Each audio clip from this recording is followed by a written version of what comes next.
studio, and it's time now, in the interest of public service broadcasting, to catch up with Welsh band Manic Street Preachers. The new album, Futurology, is in the future. It'll be out next month.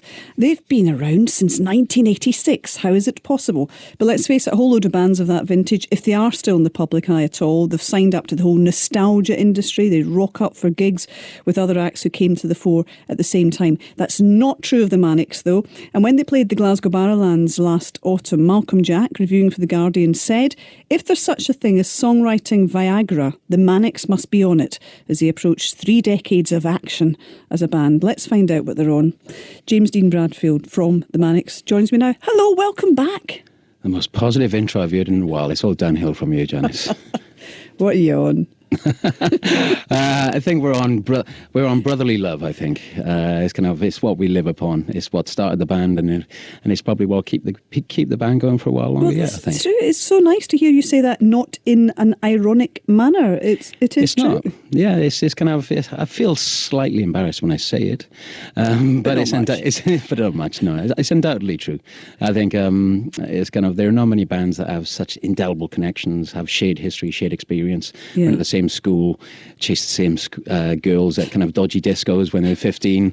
I suppose it's Nolan sisters. Yeah. And it's just weird. I suppose when I'm confronted with our past, and and inevitably it's there.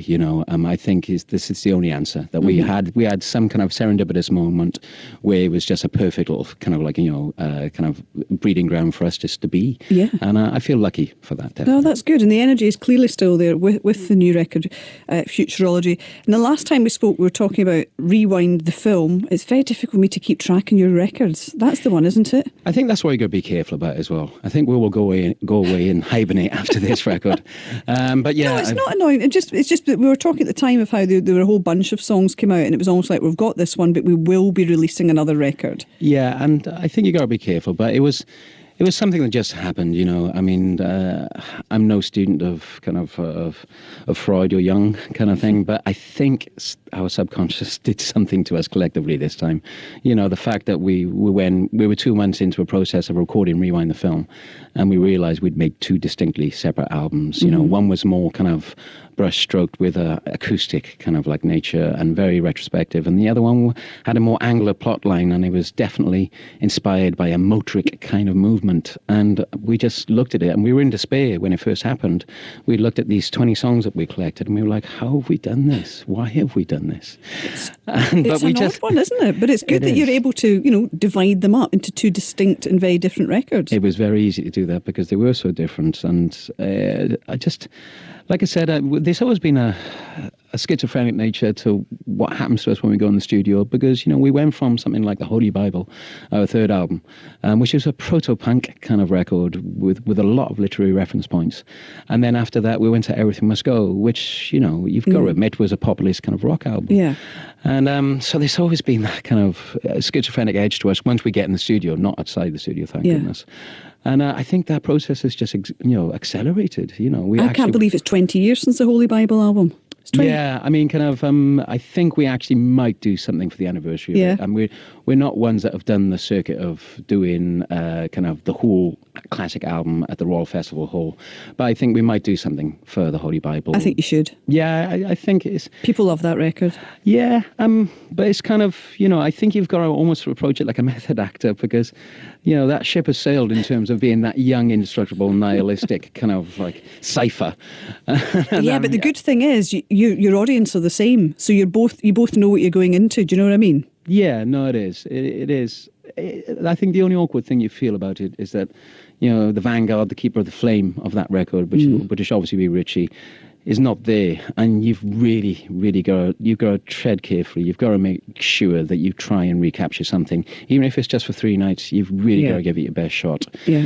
So I think we will do something about it. But I'm so glad that we'll do it off the back of having released 2 new albums in 1 year because we don't want to become a museum piece. And inevitably, it gets harder and harder not to be one once you're on your 12th album. But I think if you try, it's an easy thing to get around. Well, I'm going to play a track. Europa geht durch. No, I would say durch mich. But You're doing it better than me, Han. Well, don't worry. The gal in it, Nina Hoss, she does that kind of, because pronunciations can vary in German. So I know when I worked in Switzerland many years ago, they did all that durch There's formal mich. German as well, isn't there? Yeah. Yeah. But it basically means what? Europe goes through me. Europe passes through me. It's not a song about food poisoning, don't worry. No, it's not a dodgy sausage. No, Here we go.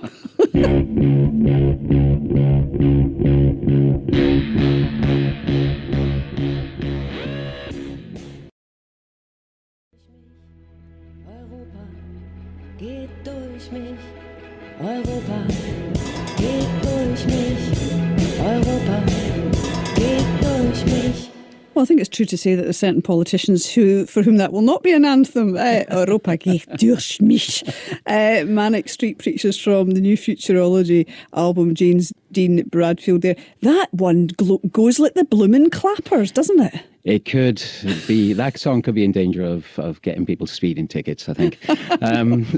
One of my German friends said it's like driving a really powerful car in fifth gear, as fast as you can. But kind of, it's kind of, I was almost a bit deflated over the last 2 months or so, because, you know, I knew the songs that are coming on this record, and then you had the Euro elections with Le Pen and Farage, etc., fill in the void. The politicians have left there, and I thought, oh, here we go, Europe get durch me, Europe passes through me.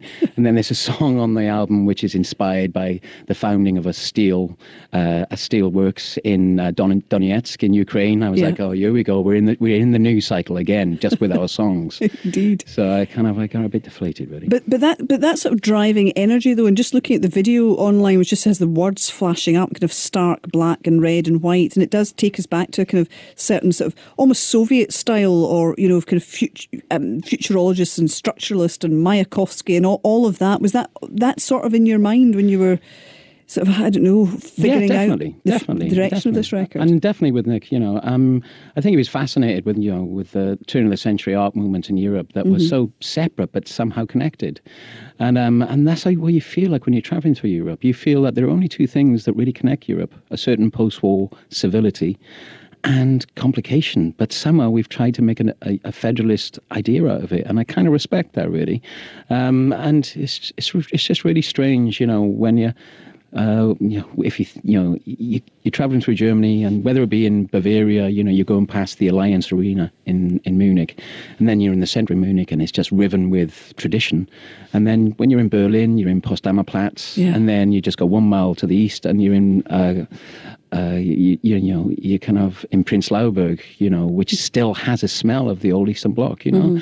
And it's just really fascinating how the past, you know, the present and the future all sit comfortably in Germany with each other. And so you go back to all these old references with Can and Neu records and Sturm und Drang and stuff, and you just realise that somehow kind of the German kind of art movements or the German economy somehow seems to join the dots. And it's just, it's an outsider's vision. Because if you sell this to a German, they just look at you and they go, what do you want about?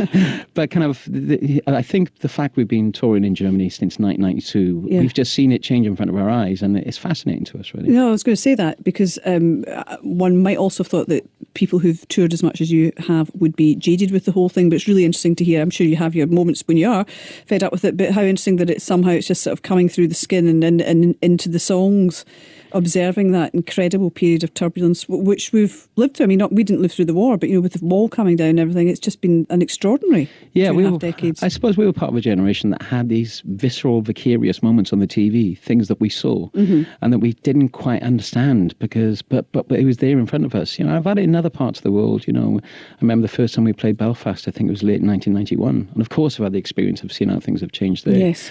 And it would have been all these experiences of seismic change in these countries would have been vicarious if I hadn't have been in a band. Yeah. And I've seen all these places change, and if you don't let that inspire you on your 12th album, then, you know, I suppose you should be slightly ashamed of yourself. Yeah. And there are not many bands that get to the 12th album. So I'm glad we've taken this step, really, to have an album that's influenced by mainland Europe to a degree. Well, otherwise it's time for the Eventide home, quite frankly. I mentioned Nina Hoss, German film star, so we heard her doing her Europa geht durch mich earlier on, but you've collaborated with a few people, and I think people might be excited to hear about Scrutipolity's Green Gartside. It's also on the record. It's really strange, I remember, and Green Gartside wouldn't mind me saying this, I remember when he went through one of these absolute changes of direction. I remember listening to Skunk Bob Bologna, which was a quintessential Rough Trade record, in the early 80s. And then, suddenly he went off to LA and he came back and he became this soul artist. Mm-hmm. And I remember when he was on Top of the Pops with Wood Beast, his single called Wood Beast, with Aretha Franklin. I remember I sketched just his face and his coiffured hair and his silk blouse. That period, I sketched it from one of my Art O-level pieces, and I love Scrutipolity because I was aware that he was from Cardiff and Caerphilly. So he was one of those guys that you realise he was from Wales, and it gave you a window to the world. You think you could travel outside it because he had. Yes. And so it came to this song on the record, Between the Clock and the Bed, which has a kind of 80s kind of indie soul kind of vibe about it, whether it be Prefab Sprout or Scrutipolity. And we just thought, let's just give it a shot, Will he sing on it? And he does. And it's so lovely when, one of your former heroes just tips up and sings a song and actually, does what you suspect he would do, brings more life to the song than I could have. And I'm not being, disingenuous in that, it's just I've been the singer in the band for a long time, and I've started getting suspicions that kind of like, that other singers could do the song more justice, I suppose. Did you, do you still have the O-level drawing of him? I think it's in the attic, actually. All right, perhaps best not to show it to him in the recording studio. It was good. Right, I'm going to play the single, Walk Me to the Bridge. And if people were a fan of the TV series, The Bridge, this is the actual bridge that's been the inspiration for this song. The Oresund, yes. Yeah. This is one of the Nicky Wire's more kind of angst-ridden moments where I think he was thinking about just packing the band in. And I remember we were just about to cross that bridge, and he was just about to kind of slither off to his log pile house. He was lashing out, and I remember 2 days later, he said, I'd started writing a lyric on that bridge, and I kind of feel as if by the time we'd crossed the bridge and an hour after I'd finished the lyric, I kind of feel better about everything. So it was this weird experience of him just kind of having that experience at that point on the bridge when we were on tour, and the lyric for the first time ever just almost helped him through something. And I love the idea. I hope we conveyed the sense of motion, the sense of time and place when that actual lyric happened, which was quite a while back. And it wasn't inspired by the drama of the bridge, by the way. No. But kind of we have a good way, whether it be crisis in Ukraine or European elections or TV dramas, we have a good way of linking in with things. Well, it'd be nice actually, because people will be aware. Many people will be aware of that of the bridge because of seeing those incredible shots of it from above in the TV series. But anyway, here is a single. This is "Walk Me to the Bridge."